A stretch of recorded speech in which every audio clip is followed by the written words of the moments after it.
لا تنسى الاشتراك وتفعيل جرس الإشعارات لتتوصل بجديدنا دائما. Bonsoir à tous.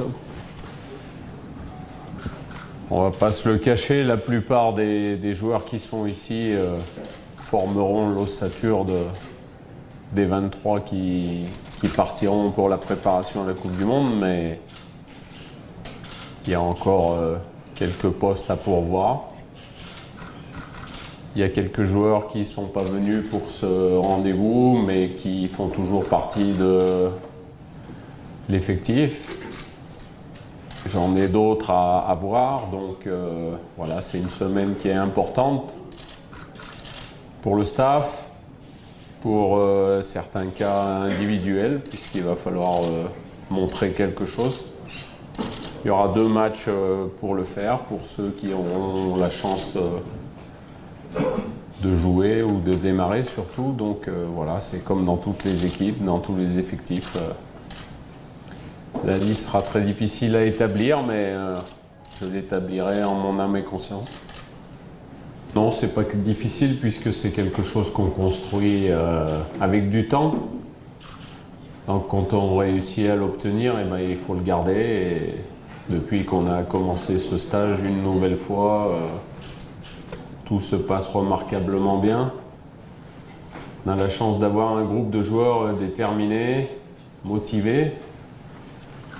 Des joueurs professionnels qui savent ce qu'on attend d'eux, donc ils sont prêts, ils sont là, et vous pouvez, je pense, connaître leur excitation à maintenant 2 mois du début de la préparation pour la Coupe du Monde. Il ne reste plus beaucoup de temps. Parce que malheureusement, on a toujours des petits soucis, et vous apercevez que c'est le cas. Donc plutôt que de rappeler des joueurs en cours de route, eh ben, mieux vaut faire une liste un petit peu plus large et puis après on fait en fonction, on s'adapte. Et là malheureusement il y a quelques joueurs qui nous ont quittés. Il y en a bientôt un qui va revenir. Donc c'est ça le plus important. L'important c'est de toujours compter sur ceux qui sont là, de l'effectif qu'on a sous la main. Ça fait partie des aléas du football. Il y a des suspendus, il y a des blessés. On n'est jamais à l'abri de quoi que ce soit. Et pendant les 3 mois restants jusqu'au début de la Coupe du Monde, il peut encore se passer beaucoup de choses. Ces 2 matchs ils sont importants. Comme je le disais, c'est le dernier rendez-vous avant la préparation qui débutera aux alentours du 25 mai. Donc c'est un match en Italie contre la Serbie, un adversaire qui lui aussi participera à la Coupe du Monde, un adversaire de grande qualité. Donc je pense que c'est une bonne opposition. On n'a pas toujours l'habitude de jouer contre une équipe européenne de valeur de la Serbie, donc c'est une très très bonne opposition. Et puis le match de mardi, je pense que vous êtes un peu habitués, il servira à faire un turnover. Mais c'est un match de compétition, donc c'est un match qui est à prendre au sérieux comme on l'a toujours fait. Et ceux qui seront amenés à démarrer mardi soir auront certainement une carte importante à jouer. Mais les surprises, vous savez, je suis incapable de vous dire aujourd'hui, sans vous mentir, bien sûr que j'ai une ossature de 16-17 joueurs. Et puis après, il va falloir faire des choix sur des postes clés, comme vous le disiez. Déjà, quand on organise des matchs amicaux, c'est bien de se qualifier rapidement pour la Coupe du Monde. Nous, il a fallu qu'on attende la dernière journée pour se qualifier pour la Coupe du Monde. Ensuite, vous attendez le tirage au sort qui a eu lieu, vous le savez, au mois de novembre. Et puis ensuite, vous êtes tributaire de ceux qui ont déjà choisi leurs matchs amicaux, ceux qui n'ont pas envie de jouer contre vous parce qu'ils n'ont pas d'adversaire africain dans leur poule aussi, ça peut arriver. Donc c'est plein de paramètres qui font qu'on ne fait pas toujours comme on veut. Maintenant, quand on est le Brésil ou l'Allemagne, c'est un peu plus facile de choisir et de trouver des adversaires. Pour le Maroc, c'est un petit peu plus difficile, mais c'est là où il faut progresser dans la hiérarchie mondiale du football, et l'occasion nous en est donnée dans quelques semaines. Donc c'est à nous de montrer que certains se retourneront pour proposer leurs services pour jouer contre nous. Vous avez vu les commentaires des joueurs serbes, ils ne connaissent pas beaucoup le Maroc. Bah, c'est à nous de leur montrer que finalement on mérite d'être connus. Le joueur est au courant pourquoi il n'est pas là. Je l'ai appelé et je l'ai félicité pour la saison qu'il est en train de réaliser. Maintenant, j'ai des choses à voir. Et comme vous disiez, il y a déjà beaucoup d'attaquants, donc si j'en appelais un ou deux supplémentaires, ça faisait un surnombre. Et si c'est pour les laisser dans les tribunes, même contre l'Ouzbékistan, ça ne sert à rien qu'ils viennent. Il vaut mieux qu'ils se concentrent avec leur club. Et puis, de toute façon, il y aura des choix à faire. Hein. C'est pas parce qu'on est dans les meilleurs buteurs de Ligue 2 qu'on est sûr d'être dans la liste des 23. Le plus haut niveau, c'est les championnats de Ligue 1 ou de Première Division ou de Serie A ou de Liga, comme vous l'appelez, dans différents pays. Donc voilà, après, Azaro est aussi meilleur buteur dans le pays dans lequel il évolue. Kahabi marque beaucoup de buts. On a Laj Boutaïb qui a quand même mis pas mal de buts en Turquie. Donc voilà, on a des attaquants qui marquent des buts, mais il faudra faire des choix. Et les choix sont toujours difficiles. C'est pas forcément parce qu'on n'est pas bon qu'on n'est pas dans la liste. C'est parce que il y a encore 2 mois pour prouver les choses.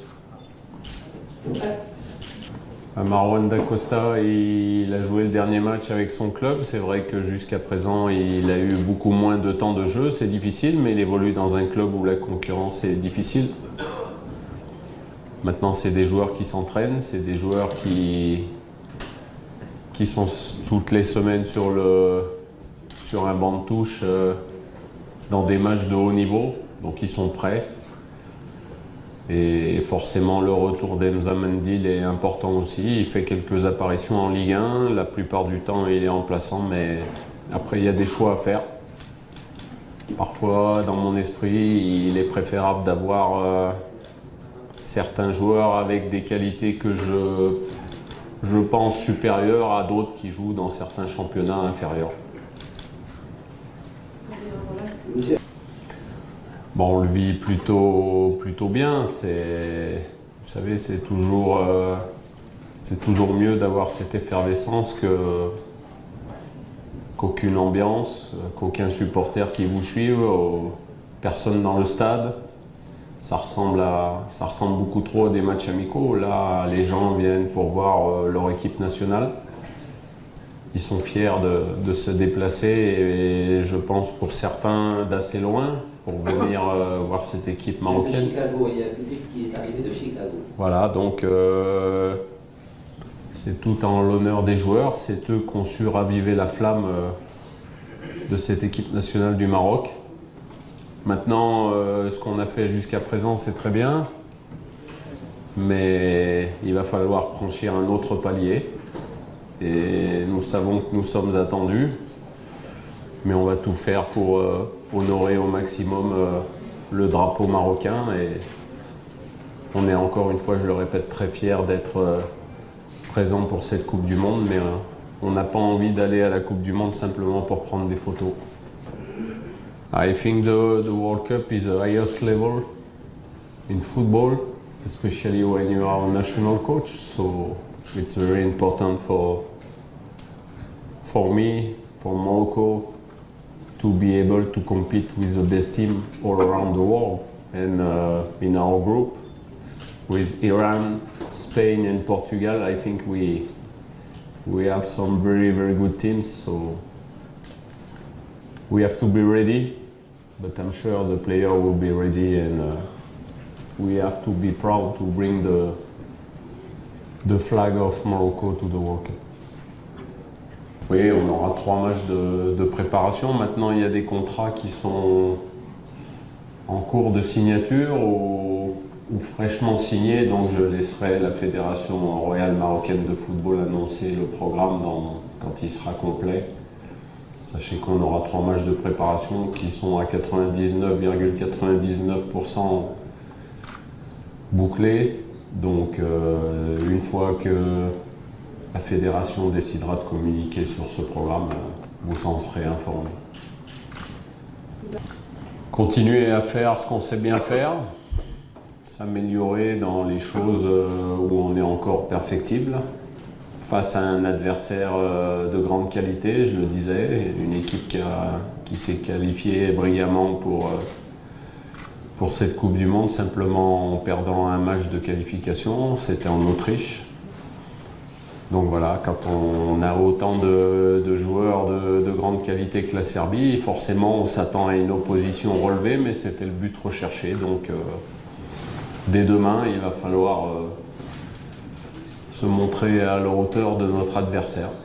C'est très important pour notre préparation.